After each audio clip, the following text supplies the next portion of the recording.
ఉసిరి చెట్టుకి పూజ చేయటం ఉంటుంది, రావి చెట్టుకి పూజ చేయటం ఉంటుంది, గోపూజ చేయటం ఉంటుంది, సత్యనారాయణ వ్రతాలు చేయటం ఉంటుంది. ఇదేంటంటే గతంలో ఒక పల్లెటూరులో స్టార్ట్ అయింది.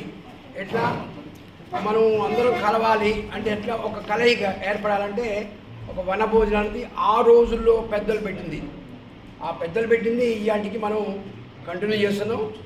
సరే పొలం వాళ్ళు పెట్టుకోవటం తప్పలేదు, సహజంగా ఉంటుంది. ఇది ఈ కలయిక అనేది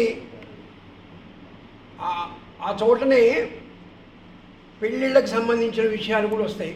ఇగో మా అమ్మాయి ఉంది, ఇగో మా అబ్బాయి ఉండు అని చెప్పని ఎవరికి వాళ్ళు అక్కడ ఒక కలయిక ఏర్పడితే ఆర్యవైశ్యలో ఇది ఇంకా పెంపొందించాలనే ఉద్దేశంతో మన పెద్దలందరూ కూడా నిర్ణయించడం జరిగింది.